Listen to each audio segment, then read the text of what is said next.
Ya, jadi tadi fermentasi sudah paham ya terkait pengertian dan contoh prosesnya. Jadi fermentasi itu adalah proses metabolisme yang mana dari glukosa ya, glukosa sebagai prekursornya di sini akan diubah ya menjadi ATP tanpa membutuhkan yang namanya oksigen ya.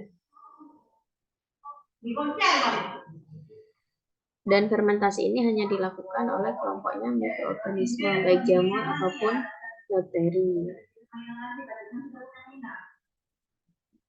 Kalau fermentasi dari kelompoknya Saccharomyces atau jamur sel tunggal, proses fermentasinya itu banyak memanfaatkan sumber karbon dari kelompok karbohidrat. Jadi gunanya dari kelompok karbohidrat.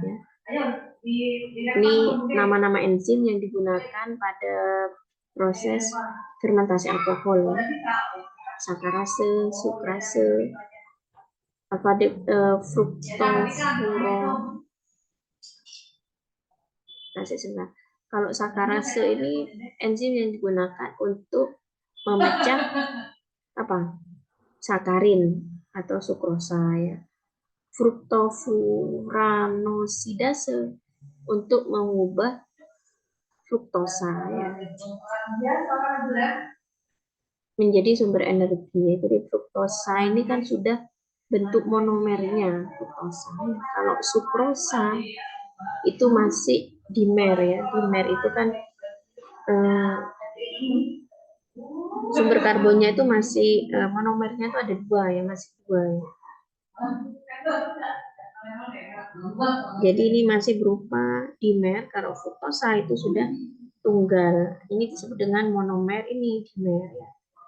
Nah, itu perbedaan enzimnya ya. Jadi enzim pada proses fermentasi alkohol itu sudah lengkap ya, dari proses pemecahan polimer, proses pemecahan dimer, dan proses pemecahan monomer sampai menjadi sumber energi ya.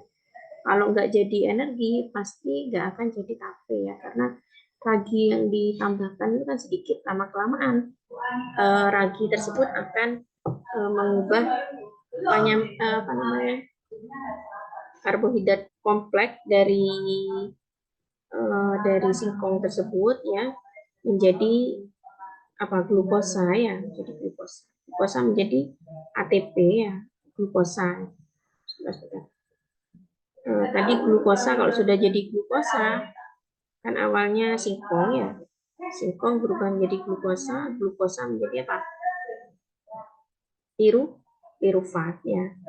Nah, pirufat inilah yang nanti akan difermentasi menjadi etanol. Yang menyebabkan manis itu glukosanya pada tempe. Nah, etanolnya juga terbentuk ya.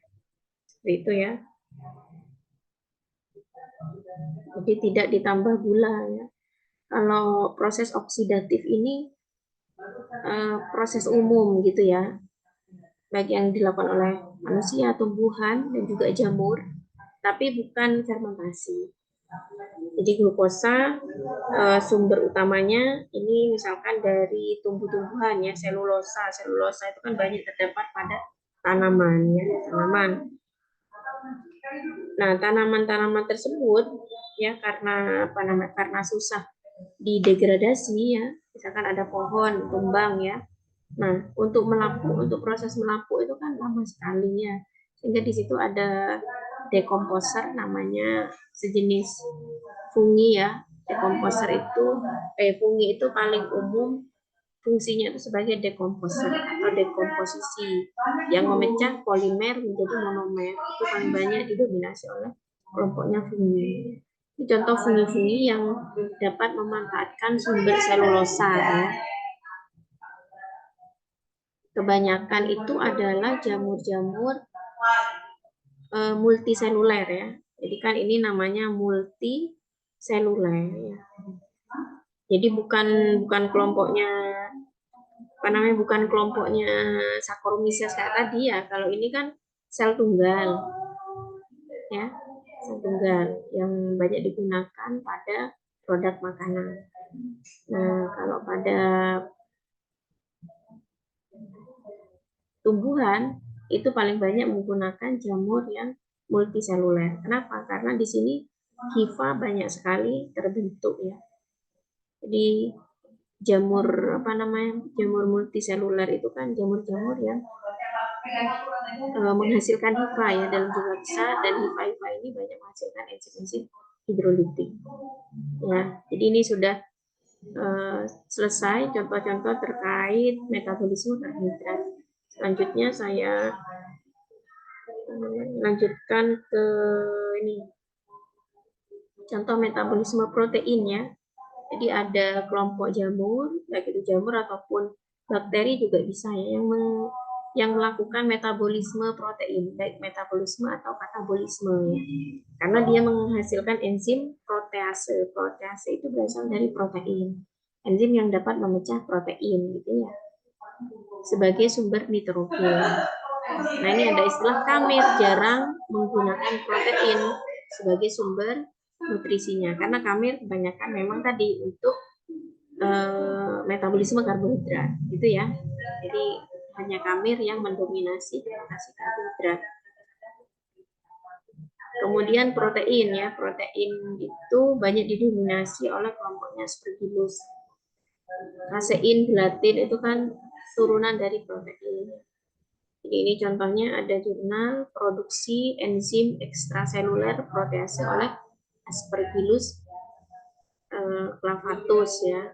Jadi jamur ini memang sengaja digunakan untuk mengambil enzimnya ya, enzimnya kemudian dikarakterisasi. Enzim tersebut karakterisasinya bagaimana? Ternyata termasuk enzim yang spektrum luas ya, dia memiliki pH dari netral sampai alkali, sehingga bagus digunakan untuk skala industri ya. Kemudian suhunya gitu ya, suhu proteolitik aktivitas, jadi memiliki aktivitas yang tinggi dari suhu berapa ini? 40 derajat ya, 45, 50 sampai 90 ya, enggak 40 sampai 50 ya, pada sekian menit. Jadi juga bagus, jadi enzim yang memiliki spektrum luas ya dari segi suhu dan pH, enzim tersebut bagus digunakan untuk skala industri. Kemudian selanjutnya lipid.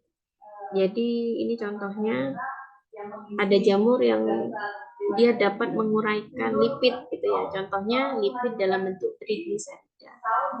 Jadi lipid itu kan banyak ya, kalau di biokimia itu kemarin ada lipid apa saja ya, lemak ya, asam lemak ya, ada lipid asam lemak, TG atau trigliserida, terus apalagi fosfolipid gitu ya. Nah, fosfolipid ini yang menyusun membran sel. Kalau trigliserida ini kalau pada manusia bukan penyusun lemak yang banyak yang terdapat, lemak yang banyak mendominasi sel tubuh ya. Jadi seperti cadangan makanan ya. Jadi kalau misalkan orang gemuk, obesitas, itu yang tinggi itu adalah lemak dalam bentuk trigliserida. Cadangan makanannya itu banyak ya. Jadi istilah lain dari trigliserida itu adalah lemak cadangan makanan. Sudah itu ya. Jadi lipid itu kan ada fosfolipid, ada asam lemak, dan ada trigliserida. Kalau fosfolipid ini penyusun membran sel. Jadi yang memiliki membran sel itu kan semua makhluk hidup punya membran sel, ya, tumbuhan, kemudian manusia, bakteri, jamur, termasuk virus punya membran sel. Asam lemak ini ada asam lemak jenuh dan ada asam lemak tak jenuh. Yang jenuh itu seperti minyak ya, goreng, kemudian mentega ya, apalagi pokok yang menyebabkan kolesterol. Nah, itu termasuk asam lemak jenuh. Kalau tak jenuh itu contohnya asam lemak yang ini yang sehat ya, seperti omega 3, omega 6 kayak gitu ya. Nah, ini contoh-contoh jamur yang dapat memetabolisme lipid atau memecah lipid. Jadi trigliserol dipecah oleh enzim yang namanya lipase. Jadi gliserol dan asam lemak. Ini juga sama, menjadi gliserol dan asam lemak. Ternyata untuk kelompoknya sel tunggal, jamur sel tunggal juga dapat menghidrolisis lemak ya. Sel tunggal, kemudian ini Aspergillus flavus, ini Rhizopus ya, cuman saya lupa ini Rhizopus yang mana, apakah oligo atau japonicus ya. Kalau ciri-cirinya flavus kan ini sporangiumnya baru sporanya seperti ini ya, seperti sapu. Nah, kalau ini bundel-bundel ciri-cirinya seperti ini. Ciri-cirinya Rhizopus. Nah, ini contoh Rhizopus. Rhizopus itu kan yang melakukan fermentasi tempe ya. Nah, Rhizopus itu mengubah protein menjadi asam amino. Ya, bahkan di kedelai ya, kedelai itu ini ada penelitian yang bagus. Ya. Kedelai itu kan komposisi utamanya adalah protein. Protein juga ada lemak ya, walaupun jumlahnya itu sangat rendah. Nah, ternyata tempe kedelai tersebut memiliki kandungan omega 3 ya. Jadi omega 3 ini salah satu lemak baik ya, yang fungsinya malah digunakan untuk apa namanya? Untuk menstabil kadar lemak dalam darah ya. Jadi lemak-lemak jahat itu bisa distabilkan oleh lemak baik ya, omega 3, omega 6. Contohnya itu yang paling banyak di avokat. Ya, bahkan masyarakat itu menyebutkan avokat itu banyak lemaknya, tapi kan lemak baik ya. Jadi tempe itu ternyata mengandung lemak baik ya, berkat bantuan dari Rhizopus ya. Di sini sudah diteliti bahwa hasil ekstraksi tempe yang ditambahkan krokot. Jadi krokot itu tumbuhan krokot ya, maksudnya ya. Itu juga mengandung metabolit sekunder dan salah satunya juga penghasil lemak. Jadi tempe yang disubstitusi dengan krokot setelah dianalisis dia menghasilkan senyawa omega 3. Oh, maaf, omega 3-nya tidak terdeteksi. Yang terdeteksi itu adalah omega 6 atau asam lemak linoleat. Ya, asam lemak omega 3, omega 6 ini kan kalau pada balita kan bagus untuk pertumbuhan sel-sel saraf ya. Tempe kacang merah ini juga ya. Ini juga ternyata dari hasil penelitian juga mengandung omega 6, omega 9 dan bahkan terdeteksi menghasilkan omega 6 dan omega 9 ya, lemak baik. Lemak baik itu istilah lainnya adalah lemak tidak jenuh. Sehingga pada saat disimpan pada suhu ruang atau suhu kulkas dia tetap cair seperti minyak ikan ya. Minyak ikan itu kan lemak, tapi lemak baik ya. Metabolisme asam nukleat. Nah, ini contoh-contoh jamurnya ya, bisa di katabolisme baik dari jamur tunggal Saccharomyces cerevisiae dan jamur multiseluler. Dia melakukan metabolisme asam nukleat. Asam nukleat itu kan monomer ya, polimer penyusun dari DNA ya. Nah, jamur-jamur ini memanfaatkan senyawa antara. Contohnya ini hiposantin, santin, asam urat. Asam urat ini kan kalau di manusia kan berbahaya ya. Nah, tapi jamur bisa memanfaatkan asam urat tersebut menjadi sumber nitrogen yang dapat digunakan untuk mensintesis asam nukleat. Sitosin, pirimidin, oksipirimidin. Pirimidin ini kelompoknya asam amino ya. Bisa dipecah sebagai sumber nitrogen ya.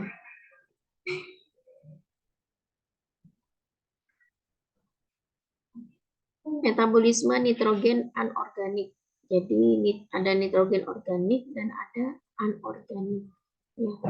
Kalau yang anorganik di sini, ini contohnya pada proses ini fiksasi nitrogen. Fiksasi ini apa sih? Fiksasi itu adalah proses pengubahan gas. Ini gas ya, nanti saya ubah gas nitrogen menjadi amonia atau menjadi nitrogen dalam bentuk organik ya. Jadi hanya kelompoknya bakteri dan jamur yang bisa mengubah nitrogen bebas atau nitrogen dalam bentuk gas menjadi nitrogen yang siap digunakan oleh tumbuhan gitu ya. Jadi ini nitrogen bebas di udara N2. Nah, itu bisa difiksasi ya. Bisa difiksasi oleh kelompoknya yang kecil-kecil seperti ini bakteri ya. Kebetulan ini bakteri. Nah, ini ya. Ini juga ada dekomposer. Kalau dekomposer jamur ya. Jadi umumnya itu dekomposer itu istilah lain dari fungsi jamur. Jadi jamur ini awalnya mendekomposisi atau menguraikan senyawa karbon kompleks menjadi senyawa karbon yang lebih sederhana. Ya. Nah, kalau pada contoh nomor 3 ini, jamur tersebut bisa memanfaatkan sumber karbon dari tanaman atau dari sisa hewan yang mati ya, termasuk mayat ya, itu dapat diubah menjadi amonium. Ya, amonium itu sudah termasuk nitrogen organik. Itu ya. Ini juga termasuk nitrogen organik. Bakteri dapat memanfaatkan amonium menjadi nitrat. Nitrat dapat dimanfaatkan oleh bakteri ataupun jamur menjadi nitrit. Ya, nitrit ini dapat diubah menjadi nitrogen bebas ya, udara. Jadi kelompoknya bakteri dan jamur itu bisa mengubah keduanya ya. Jadi bisa mengubah N bebas menjadi N yang dibutuhkan oleh tumbuhan dan tanaman atau sebaliknya. Jadi ini ada istilah yang menggunakan nitrat, yang menggunakan nitrit. Jadi kalau nitrat ini kan ini ya, nitrat. Jadi yang memanfaatkan atau yang mengubah nitrat menjadi nitrit, contohnya adalah jamur Aspergillus nidulan. Hansenula anomala. Ini saya sendiri nggak hafal ya. Kemudian yang menggunakan nitrit, nah kelompoknya Zygosaccharomeces. Zygosaccharomeces kan ini ya, sel tunggal. Iya. Ini nama enzimnya ya. Jadi baik jamur ataupun bakteri punya enzim nitrat reduktase dan nitrit reduktase yang mereduksi nitrat ya, yang mereduksi nitrat menjadi nitrit. Itu ya. Istilah lain dari fiksasi ini adalah menambat. Jadi ada istilah fiksasi nitrogen, ada penambatan nitrogen, itu sama saja. Nah, kalau nitrogen anorganik kebalikannya. Jadi nitrogen anorganik itu kan contohnya asam amino ya. Jadi asam amino itu kan penyusun utamanya adalah nitrogen. Nah, ini asam amino ini valinleusin, isoleusin itu dipecah menjadi senyawa anorganik seperti itu. Jadi kebalikannya ini nitrogen. Nah, ini kebalikannya ya. Jadi urea dapat digunakan sebagai sumber N. Jadi Saccharomyces cerevisiae itu dapat mengkatabolisme alanin, asam amino, valin menjadi senyawa nitrogen anorganik. Ya, jadi sumbernya itu kan asam amino gitu ya. Sumber yang dipecah oleh Saccharomyces cerevisiae ini. Glutamat, asparagin. Nah, ini itu ada di proses apa tadi? Ada di proses apa? Siklus Krebs ya. Nah, ini kan. Nah, ini asparagin ya. Glutamat, glutamin. Nah, ini kan tadi metabolisme nitrogen organik ya. Jadi metabolisme nitrogen organik itu ini dipecah menjadi senyawa yang lebih kecil gitu ya. oleh kelompoknya jamur.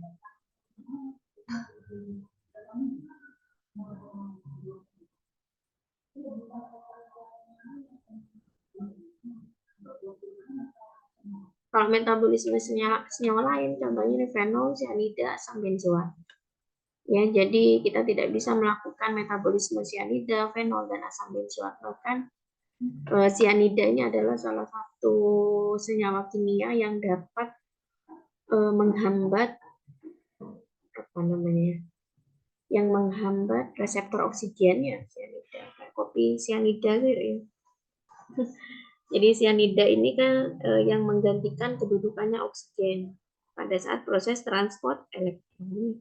Jadi pada saat transport elektron, jika orang itu keracunan sianida, kemasukan sianida di dalam tubuh kita, maka oksigen ini tidak dapat menduduki mitokondria kita. Gitu ya. Jadi sianida itu dapat menduduki tempatnya oksigen dalam mitokondria sehingga proses transport elektron ini tidak dapat menghasilkan energi yang menyebabkan kematian ya kalau pada manusia ya. Tapi ternyata kelompok bakteri dan jamur dapat menguraikan sianida ini gitu ya menjadi sumber nitrogen dan amonia. Ini contohnya Fusarium dan Rhizopus rubra ya. Keren ya. Kita malah mati dengan sianida, ini ada Fusarium yang menguraikan. Sama seperti ini ya, kalau di pertanian itu orang kalau bertani itu kan kalau memberi racun pada tanaman itu apa namanya, herbisida ya, pestisida kan gitu ya.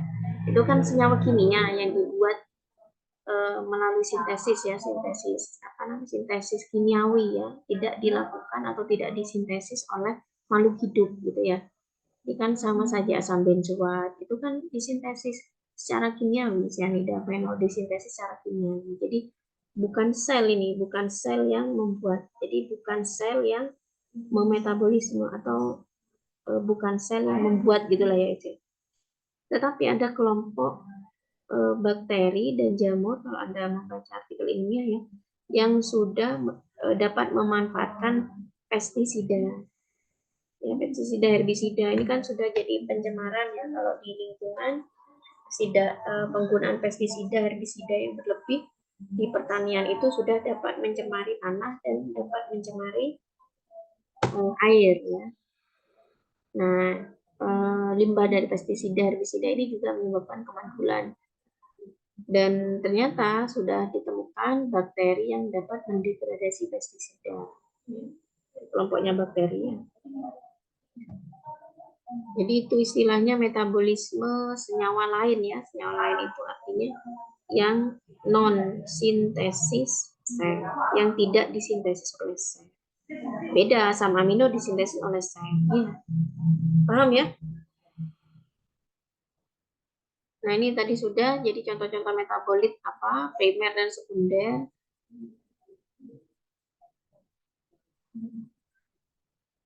Nah, metabolit pada jamur ini saya ngambil di jurnal ilmiah ya, yang paling banyak itu dari golongan terpenoid poliketida atau PKS ya kalau disingkatnya, peptida non ribosom atau kombinasi. Jadi kombinasi itu gabungan dari peptida non ribosom dan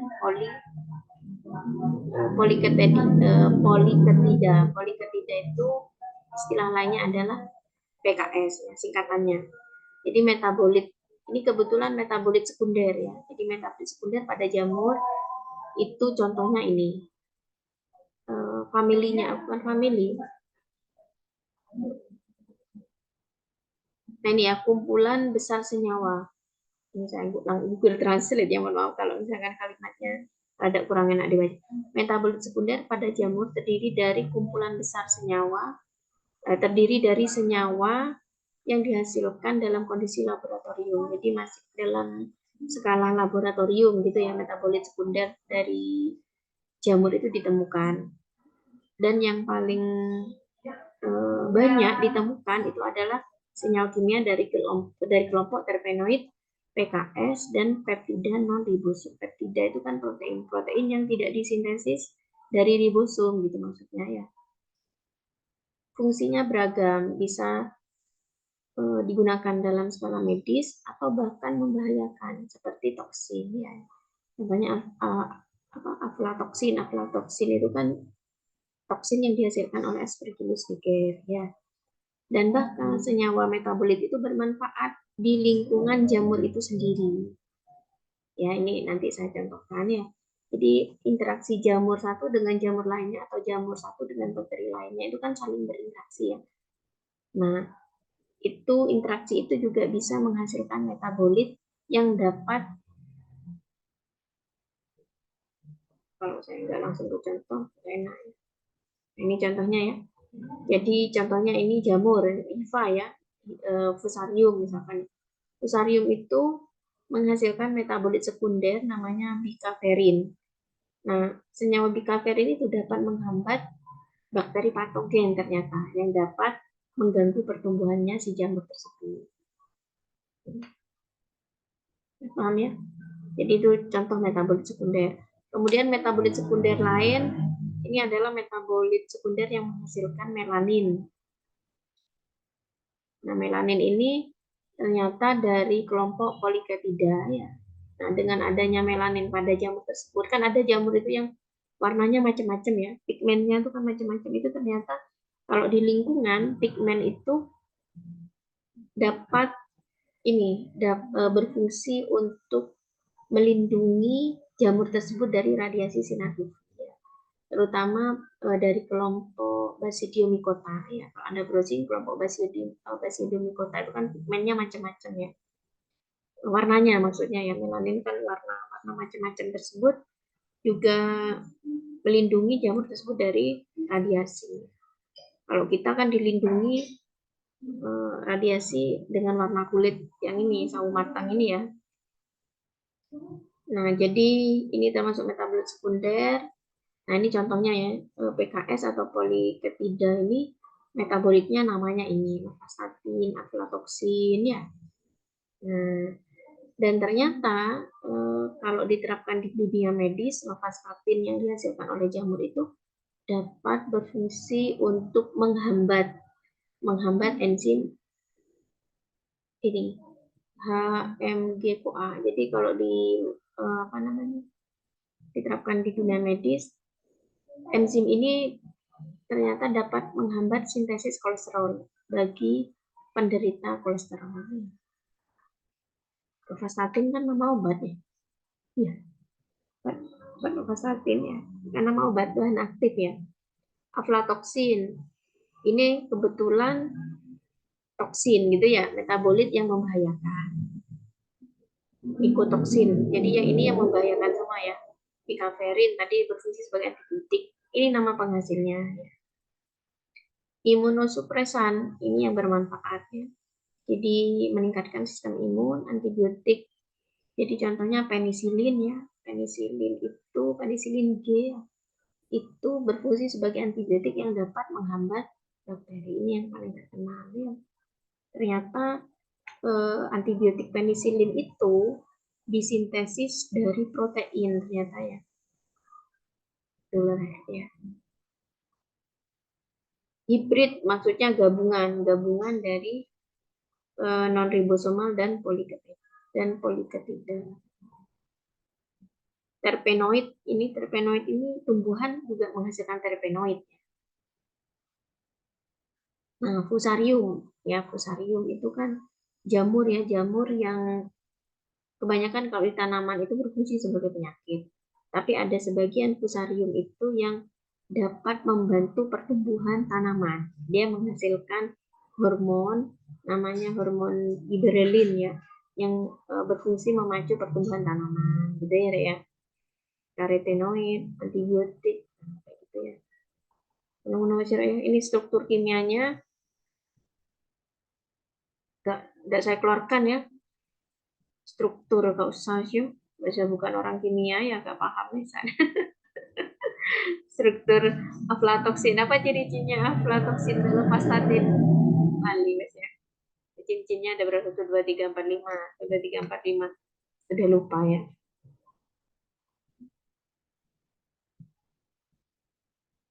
Polikeptida, penjelasannya. Terus habisnya dibaca sendiri wes di rumah.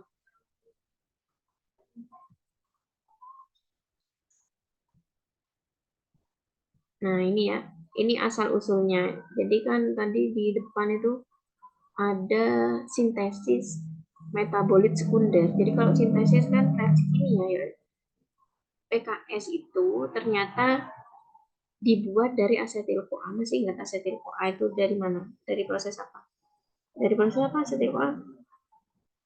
Yang tadi di depan sendiri itu kan dari proses siklus Krebs ya. Di tengah-tengah itu kan.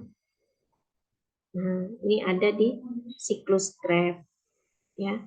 Nah, kalau misalkan asetil CoA itu disintesis lebih lanjut ya melalui jalur apa nih? Mevalonat pathway intermediate gitulah ya. Dia akan menghasilkan PKS tadi. PKS itu termasuk metabolit sekunder.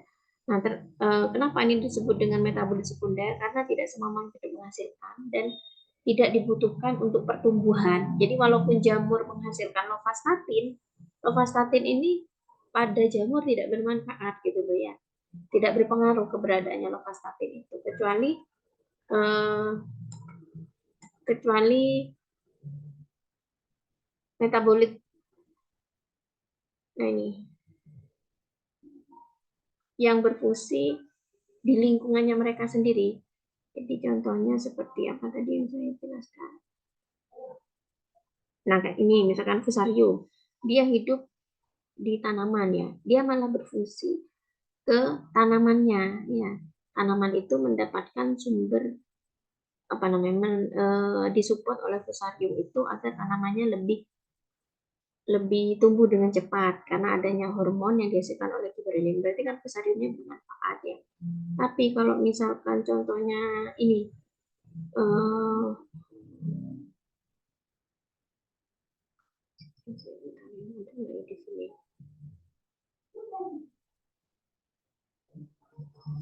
nah kayak gini Aspergillus. Aspergillus menghasilkan antibiotik yang dapat membunuh bakteri yang ada di sekitarnya tersebut. Ya, nah itu berarti termasuk apa ya pengaruh ya. Eh, apakah Aspergillus ini kalau tidak ada antibiotik asam helfoik ini mati? Ya tidak juga ya.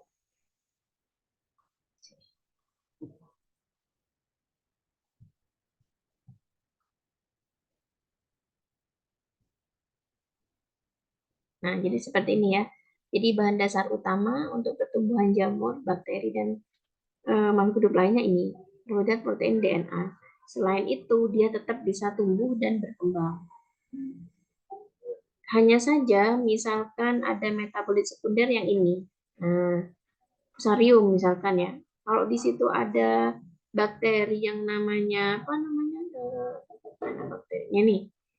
Castonia solanacearum misalkan ya di sekitarnya ada itu ya berarti dia tidak dapat tumbuh gitu ya ibaratnya musuhnya lah ya tapi kalau tidak ada itu kan tetap tumbuh ya jadi ada toksik yang dihasilkan oleh bakteri patogen yang akan mengganggu pertumbuhannya kalau tidak ada apa saltonia jamur tersebut ya tetap tumbuh ya paham ya maksud saya ya melanin. Nah, melanin misalkan ya, melanin itu fungsinya itu untuk pertahanannya dia ya.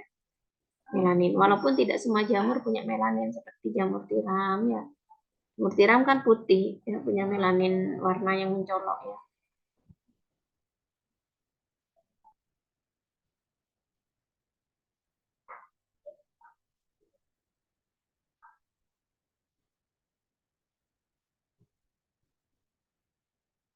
Jadi kalau dilihat dari apa secara genetik ternyata metabolit sekunder itu sudah ada gennya ya.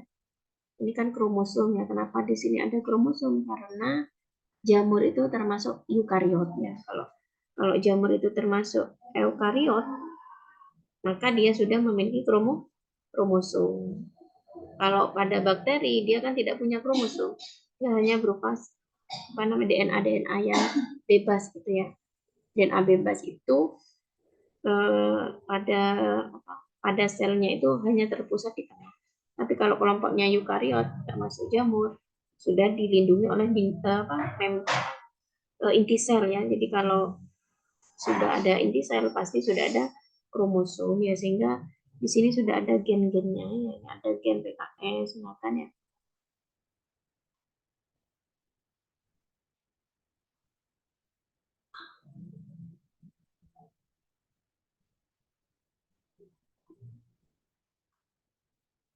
Nah, ini pengertian dari metabolit primer dan sekunder ya, kok dari segi fisiologis terbentuk dari metabolit primer, ini terbentuk dari metabolisme sekunder.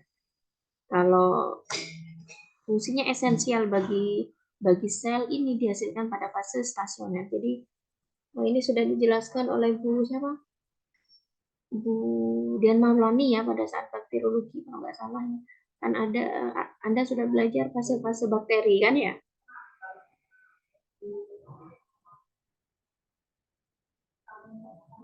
Nah, ini berhubungan dengan pertumbuhan. Kalau metabolit primer berhubungan dengan pertumbuhannya. Kalau sekunder, tidak semua spesies dapat memproduksi metabolit sekunder tersebut, hanya spesies-spesies tertentu. Umumnya berupa antimikroba, enzim spesifik, enzim penghambat atau inhibitor enzim, pendorong pertumbuhan, contohnya tadi hormon, ya, antibiotik, pigmen, vitamin, steroid, ya, bentuk dan disimpan secara intraseluler. Jadi intraseluler itu ada sel ya, baik baik bakteri ataupun jamur. Metabolit primer itu disintesis dan tidak dikeluarkan. Jadi hanya ada di dalam sel, gitu ya. Tapi kalau metabolit sekunder, misalkan dihasilkan oleh jamur atau bakteri, metabolit sekundernya itu disekresikan keluar sel, gitu ya. Jadi disekresikan keluar sel antibiotik kayak tadi ya.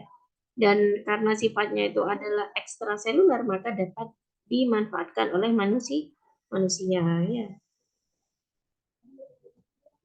Nah, itu kalau kita kaitkan dengan fisiologi mikroba dulu ya. Kita sudah belajar ini dulu. Hasil pertumbuhan mikroba ada log, log, dan stasioner. Kalau log ini masih proses adaptasi, log jumlah sel yang dipercepat. Jadi misalkan ada jumlah sel yang kita inokulasikan ke media, jumlahnya masih 1 ose misalkan ya. Tapi setelah kita inkubasi selama berapa 6 jam misalkan, selnya tambah banyak. Tambah banyak. Kemudian setelah sekian jam, sel itu tidak membelah. Ini misalkan 10 pangkat 6 misalkan jumlahnya ya 1 juta.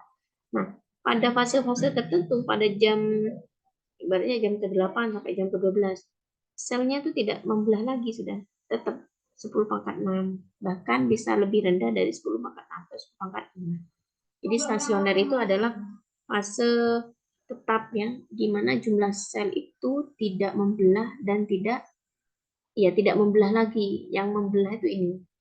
Jadi pada pembelahan sel yang meningkat itu metabolit primer dihasilkan pada saat sel itu tidak membelah lagi, metabolit sekunder yang dihasilkan. Jadi ini contohnya fungi pada penicillium ya, yang warnanya biru ini adalah penicillium jumlah selnya, dan penisilin dihasilkan pada proses metabolit